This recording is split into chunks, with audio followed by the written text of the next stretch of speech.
Salut, te voici actuellement sur la chaîne YouTube Snapstar. Sur cette chaîne, tu retrouveras tous les plus gros clashs de Snapchat et tous les plus gros buzz du moment. Surtout, n'hésite pas à t'abonner tout en activant la cloche des notifications pour ne rien rater du contenu exclusif de cette chaîne. Et oui, sur cette chaîne, tu retrouveras du contenu qui n'est disponible nulle part ailleurs. Sur ce, je te laisse avec la vidéo. Bon visionnage.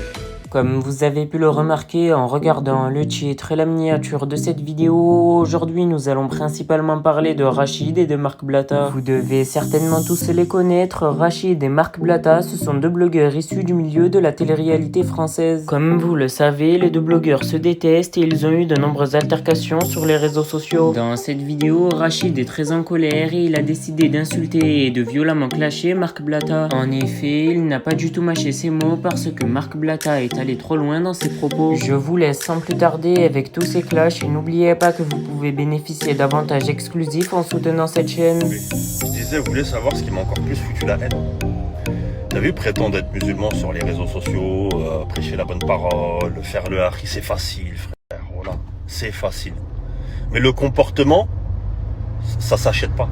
Le comportement, tu peux pas tromper. Tu vois, il y a des choses du comportement, il y a des trucs, tu peux pas, frère, tu vois, parce que quand t'es vraiment sincère dans ta foi, il y a des choses, quand tu vas pour les faire, t'as vu, t'as cette petite voix dans ta tête.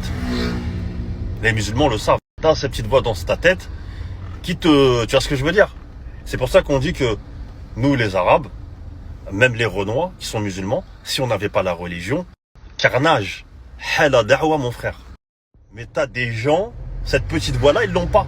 Tu vois ce que je veux dire? Ils parlent, tu vois, on les entend dire oui, moi je suis, moi je suis, moi je suis. Mais cette petite voix-là dans leur tête, qui les empêche de faire tout ça, ils l'ont pas. Et en fait, moi, ce qui m'a encore plus foutu la haine, choqué et tout, parce que même le plus grand fils de pute ne ferait pas ça, c'est que le jour du décès de mon père, il m'a attaqué. Il m'attaque sur ses réseaux. Et c'est... Je peux te dire, il est pas au courant. Tu vois ce que je veux dire? C'est ce que je me suis dit au début, tellement je me suis dit, c'est hard, tu vois. Il y a des gens, ils m'ont envoyé des captures d'écran, des gens qui me suivent, de messages qu'ils lui ont envoyés. En mode, ah, chez mon frère, t'es musulman, c'est un musulman, son père, il est décédé, tu l'attaques le jour où son daron, il est décédé. Frère, il laisse des vues. Il laisse des vues et il laisse sa story les 24 heures. T'as capté ou pas?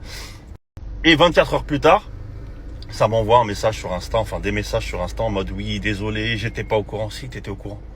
T'étais au courant à la minute même où t'as posté ta story. Et t'inquiète pas, hein, je sais que t'as le seum contre moi. Hein. Ah, t'inquiète, là, je sais que t'as un démon de fou.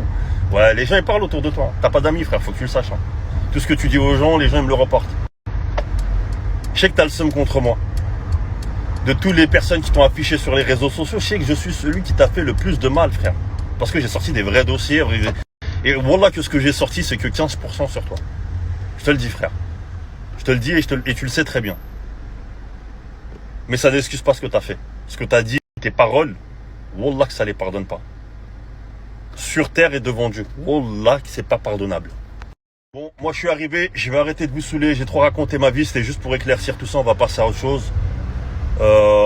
C'est vendredi, faut aller à la mosquée, allez vous laver les fesses et allez poser votre front sur le sol. C'est important. C'est une obligation, c'est même pas important.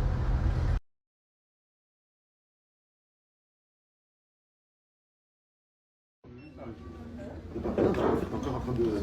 C'est combien? Encore en train d'évoluer.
Les frérots, c'est une réalité. Les jeunes d'aujourd'hui, ils veulent plus bosser, fini. Chercher un taf. Frère, ils veulent tous percer dans les réseaux. Ils ont vu 2-3 petits zouaves qui leur ont fait croire que faire des placements et tout, c'était un taf. Ils veulent tous faire la même. Je dis pas que je suis le meilleur.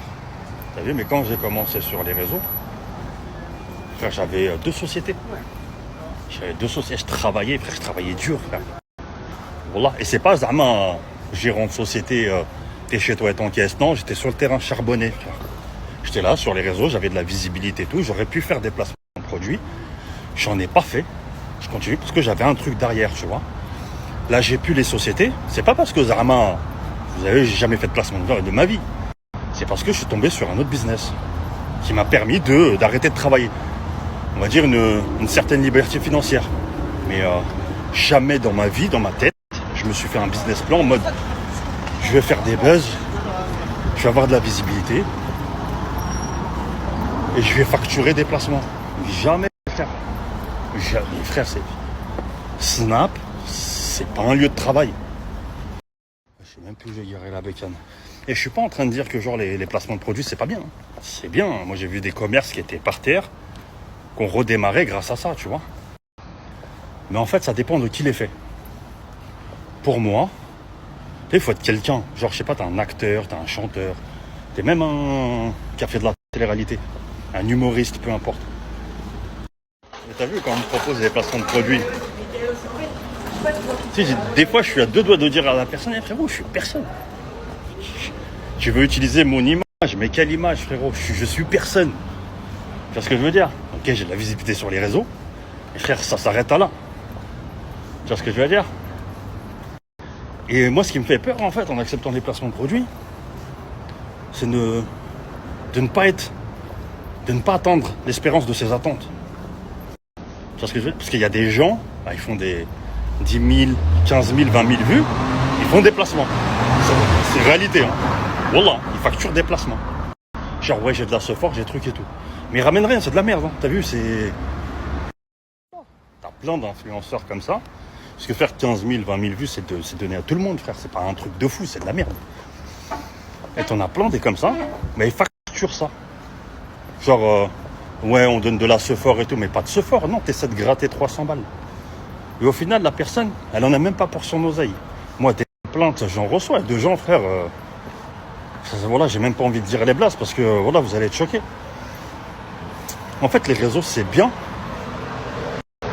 Mais il faut utiliser ça comme un tremplin. Il ne faut pas être bissif de force, essayer d'avoir une carrière dessus. Fais ta vie, travaille, utilise tes réseaux à côté. Ça pète pas, t'as ton taf, t'as ta vie normale.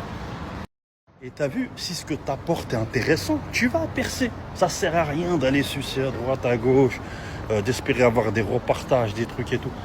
Si ce que tu fais, c'est intéressant, tu vas percer, frère. C'est ça qui est génial sur les réseaux sociaux, c'est que tu as besoin de personne, justement. Si tu as un truc intéressant à porter, tu n'as besoin de personne.